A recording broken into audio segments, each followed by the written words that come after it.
मलिका विरदी 3 दशक से ज्यादा समय बीत चुका शहर छोड़े, पिथौरागढ़ के मुनस्यारी को चुना कर्मभूमि। हर उस मुद्दे, हर उस समस्या, हर उस संघर्ष पर अपनी सोच और एनर्जी को लगाया जिसका सरोकार जल, जंगल और जमीन से है। चाहे वो सरमोली गांव को बेस्ट टूरिज्म विलेज से नवाजा जाना हो, माटी संगठन के कार्यशैली की सफलता या फिर सरपंच पद की चुनौतियां, हर भूमिका में मलिका विरदी ने एक मानदंड स्थापित किया और आज भी कर रही हैं।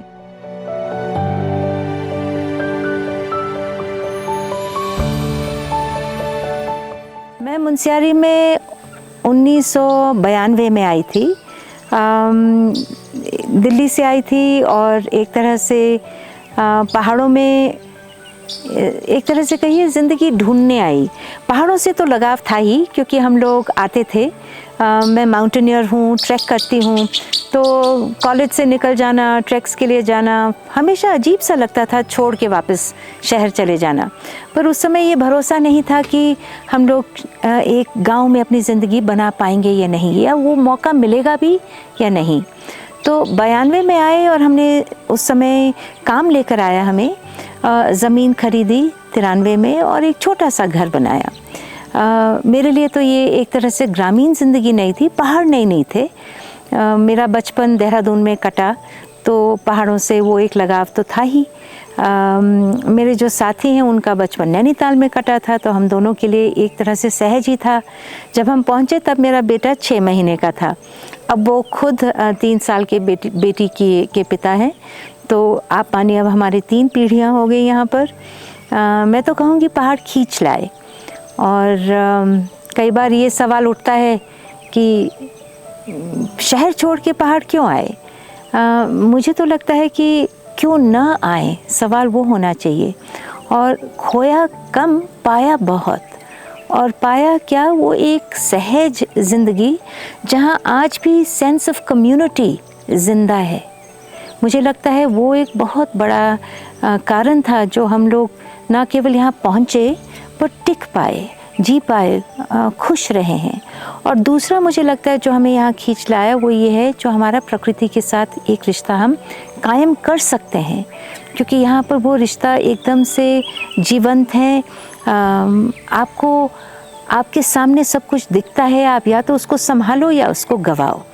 शहरों में क्या हो जाता है, वो सिर्फ ख्याली चीज़ें हो जाती हैं। गांव में आकर ये एहसास हुआ, सेंस ऑफ कम्युनिटी और a sense of connection with a place and with nature, ये मुझे खींच लाया।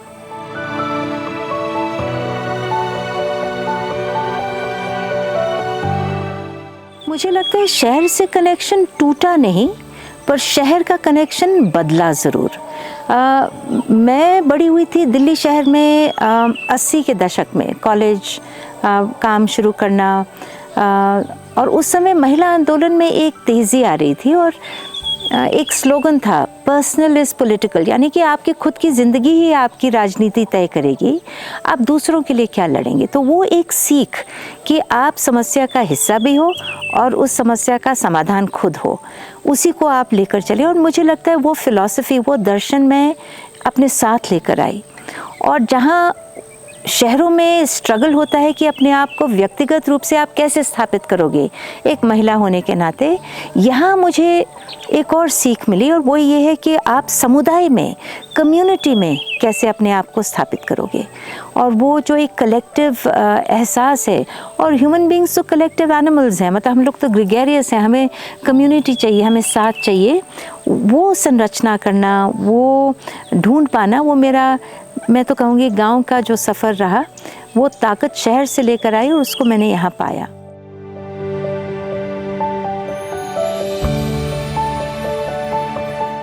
किस इरादे से लोग कहीं पहुँचते हैं, किस इरादे से वहाँ रहते हैं, चाहे बाहर से आए हुए लोग या जो अपने आप को मूल निवासी कहते हैं, वो खुद अपनी धरती के साथ, अपनी जगह के साथ किस तरह का रिश्ता बनाते हैं। और जब हम लोग यहाँ आए तो जाहिर है कि लोगों ने हमसे भी उस तरह के सवाल किए कि आप क्यों आए हैं, आपका इरादा क्या है। और जब हम उनको ये एहसास हुआ और कि हम लोग यहाँ के जो पारंपरिक जीवन शैली है उसको हम एक महत्व देते हैं, यहाँ की खेती पाती। जैसे मैं अपना अगर परिचय दूँ तो मैं न केवल यहाँ पर अपना घर बना के बसी हूँ, मैं एक किसान हूँ, मैं खेती करती हूँ, मेरे गाय हैं, मैंने गाय पाले हैं। ये सब करने के लिए आपको अपने जंगल के साथ एक रिश्ता बना के रखना पड़ता है, क्योंकि घास चारा तो जंगल से आएगा। अब जंगल से आप ले तो रहे हैं पर वापस क्या दे रहे हैं। मैं फिर 2 बार सरपंच रह चुकी हूँ, क्योंकि हमारे गांव का 34 हेक्टेयर का जंगल है। उस जंगल की संभाल, उसका संरक्षण, उसका उपयोग वो सोच समझ के अगर आप करोगे तभी वो काम, वो जंगल भी सही रहेगा और आपकी ज़िंदगी भी सही रहेगी। और ये गांव के लोगों ने समय के साथ समझा और पहचाना कि हम न केवल ये मानिए एक सुंदर सा घर बना के, तार बाड़ करके, कुत्ते पाल के गांव से और धरती से कोई रिश्ता ना रखे। हमारा रिश्ता एक नज़दीकी वाला रिश्ता बना, पर समय लगा उसमें। और उस समय के कारण अभी मुझे लगता है कि जिस तरह के रिश्ते बने हैं, मेरे सबसे करीबी दोस्त यहीं रहते हैं, मेरी पोती यहाँ पल रही है, वो एक्सेप्टेंस अब मिल गया है, वो लोगों ने हमें स्वीकारा है। और अभी भी उस तरह के सवाल तो उठते ही हैं, वो तो बाहर वाले शायद कई पीढ़ी लग जाएंगे, पर हमें कबूल है।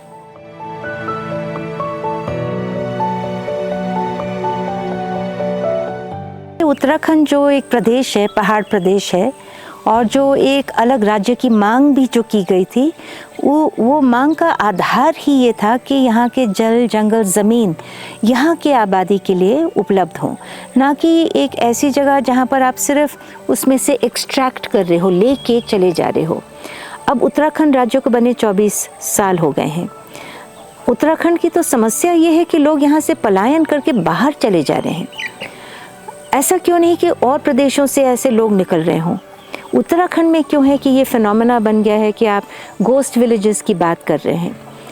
सबसे बड़ी चुनौती उत्तराखंड में ये है कि आजीविका जो है, वो आजीविका और उसके एस्पिरेशंस, लोगों की महत्वाकांक्षाएं बदल गई हैं।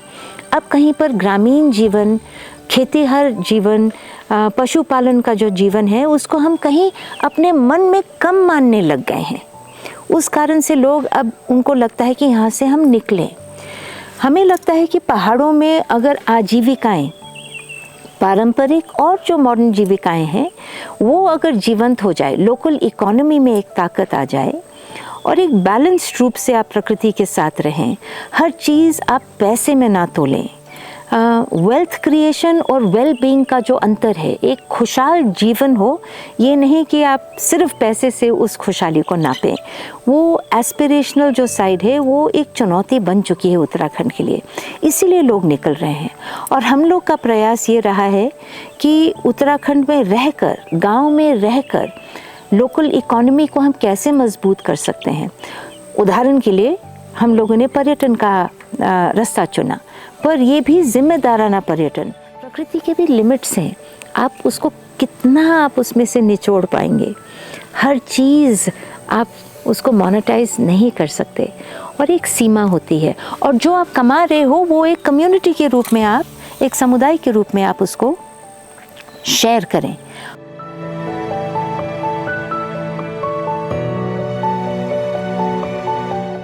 शहर से आकर हमारे बहुत सारे ख्याल होते हैं कि अरे हिमालय को बचाना है, पेड़ नहीं कटने चाहिए। मेरे दिमाग में भी यही था कि संरक्षण बहुत ज़रूरी है, क्योंकि अगर हिमालय का स्वास्थ्य बनाए रखना है तो जंगल, ज़मीन, नदियाँ सुरक्षित रहें। पर कई बार ये ख्यालों में रह जाता है। और जब मैं मीटिंग्स में जाने लगी, वन पंचायत की मीटिंग्स में जाने लगी, तो शुरुआत में तो मुझे समझने में समय लगा, क्योंकि हमारा ही वन पंचायत 1949 में बना है और 1949 से लोग इसको संभालते आए हैं। तो ऐसा नहीं है कि आइडिया संरक्षण का नया था, शायद स्वरूप बदल रहा था और हम लोग अपने आइडियाज़ रखते थे।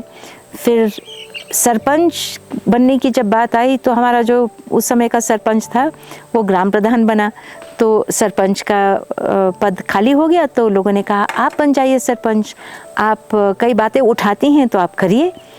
तो बात भी सही थी, कहना आसान है, करना बड़ा मुश्किल है। जब संरक्षण का बात सरपंच जब बनी, थोड़ा बहुत उसमें उठापटक हुई जो अक्सर होता है चुनाव को लेकर, पर जब मैं सरपंच बनी तो मैंने देखा कि लोग मीटिंग्स में नहीं आ रहे हैं। और जब उनसे पूछा गया कि आप क्यों नहीं आ रहे हैं, वन पंचायत तो हम सबका है, हकदार तो हम सब हैं, तो उनका कहना था समय नहीं है। और समय इसलिए नहीं था क्योंकि उनको बाहर जाके अपना कमाना पड़ता था। उस समय मुझे ये एहसास हुआ कि आप संरक्षण की बात बिना आजीविका को उसके साथ जोड़े नहीं कर सकते हैं। बहुत ज़रूरी है कि हम दोनों पक्ष को लें। और जब हमने फिर पर्यटन की बात और होम स्टे की बात रखी तो लोगों को वो बात जची। अब हमारे तो उस समय 250 से ज़्यादा हकदार थे, सभी इच्छुक नहीं थे। शुरुआत में सिर्फ 13 परिवारों ने कहा चलिए हम ट्राई करते हैं। तो हर चीज़ के जैसे लोगों ने उसको धीरे धीरे आजमाया, समझा, और जब उनको लगा कि हाँ इसमें हमारा हित है। हित किसका? एक तो हमारे आजीविका का हित, दूसरा हमारे जंगल भी बच जाएंगे क्योंकि हम जो कमाते थे उसमें से एक छोटा हिस्सा वापस हम जंगल को देते थे। 1%, 2% हमारा पैसा कमाया हुआ वापस जंगल में जाता है। तो कर मुझे लगता है लोगों को एहसास हुआ कि अगर इससे हमारी वाकई ज़िंदगी बदलेगी। क्या होता है कि कई बार संरक्षण और ये सब नारों के लेवल तक रह जाते हैं, पर जब हमने उसको ज़मीन पर उतारा तो लोगों को एहसास होने लगा।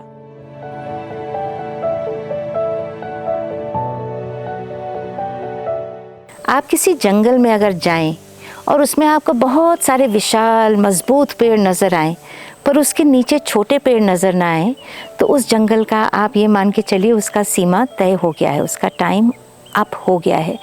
अगर किसी समाज में यंग लोग इस सोच को ना पकड़ लें और साथ ना चलें तो ये आइडिया का टाइम मानिए पूरा हो चुका है। तो हमारे ग्रुप में बल्कि आप भानु से ज़रूर मिले और बात कीजिए। भानु तीसरी पीढ़ी है। जब 30 साल पहले हमने काम शुरू किया था तब उसकी दादी हमारे साथ भागा करती थी। अब भानु साथ चल रही है और उसके आँख में वो चमक है, उसके आवाज़ में वो तेज़ी है और उसने गाँव नहीं छोड़ा। हम ज़रूर मानते हैं कि बच्चों को आज़ादी होनी चाहिए, कहीं पर भी जाएं, उनका हक है, देश में कहीं पर जाके बसें, अपना काम ढूंढें, अपनी ज़िंदगी ढूंढें। पर हमारे लिए चुनौती ये है कि पहले अपने घर को इतना खुशहाल बनाएं कि उनकी इच्छा ना हो जाने को, डिस्ट्रेस माइग्रेशन ना हो। अब जो हमारे यहाँ से जाते हैं वो अपने नए फ्रंटियर्स को खोजने के लिए ज़रूर जा रहे हैं, पर उदास होकर यहाँ से नहीं निकल रहे हैं।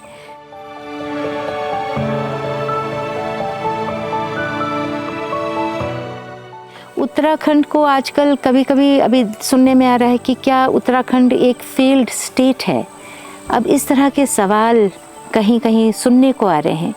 मुझे लगता है कि उत्तराखंड का जो हमारा भविष्य है एक राज्य के रूप में, हमें अपने प्राकृतिक सांस्कृतिक धरोहर को, उसकी ताकत को समझना ज़रूरी है और उसको हम ऐसा ना सोचे कि हम और प्रदेशों के जैसे सिर्फ जीडीपी को देखते हुए, वेल्थ को देखते हुए ही हम उसको आंके कि क्या हम प्रगति के पथ पर हैं या हम पिछड़े रह गए हैं। हमारी विरासत में हमारे वन पंचायत हैं, वो जो एक इतना पुराना इंस्टीट्यूशनल फॉर्म है कॉमन्स को संभालने का, उसकी हम ताकत देखें। मात्र इस तरह के सवाल, मूल निवास कौन है, हम तो ये कहते हैं मूल निवासी तो वो है जो अपने धरती को, अपने संसाधनों की ताकत को समझ के उसको संवारे, ना कि उसको उधेड़े, क्योंकि दिमाग भी वहीं अंदर ही अंदर रहकर एक घर को खोखला कर सकती है। तो अगर हमारे यहाँ ठेकेदार राज या हर चीज़ को पैसे में नापने वाले लोग, चाहे वो यहाँ के जन्मे हो या बाहर से आकर वो सिर्फ इसको देखें कि यहाँ से हम क्या निकाल सकते हैं, उस तरह की मानसिकता अगर बनेगी तो क्या पता फिर जो ये कहना है कि उत्तराखंड एक फेल्ड स्टेट बन जाए, जिस कारण से हमने अलग राज्य मांगा कि हम लोग अपने धरोहर को, अपने संपदा को संभाल सकें, कहीं हम उसको ध्वस्त ना कर दें, ये चिंता ज़रूर है।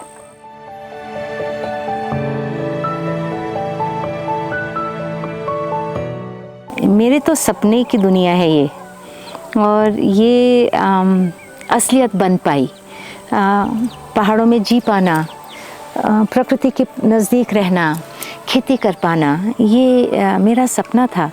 तो ये तो मैं ज़रूर कहूँगी कि व्यक्तिगत संतुष्टि तो बहुत मिली है। संघर्ष ख़त्म नहीं हुए हैं। संघर्ष किस तरह के? एक तरह से जो यहाँ का समाज का एक इंटेग्रिटी थी, एक साथ रह पाना, एक दूसरे के दुख सुख में शामिल होना, अब बाज़ार के आने से, मार्केट इकॉनमी आने से वो बदलने लग गया है। चुनौतियाँ अब नई किस्म की आ रही हैं। मैं कार ज़्यादा बढ़ रहा है लोगों में। वही लोग जो एक तरह से हम लोग एक आवाज़ देने पर लोग इकट्ठे हो जाते थे, अब आप फ़ोन पर भी कॉल करेंगे तो शायद वो फ़ोन के दुनिया में खोए हुए हैं, ना कि रियल ज़िंदगी में। तो अलग तरह की चुनौतियाँ गांव घर में भी अब पहुंच गई हैं। वो संघर्ष चलते रहेंगे, पर मुझे लगता है संघर्ष करना तो मतलब जैसे हमारे यहाँ हम कहते हैं दुख सुख का फॉर्मूला, हाँ, दोनों साथ ही चलेंगे।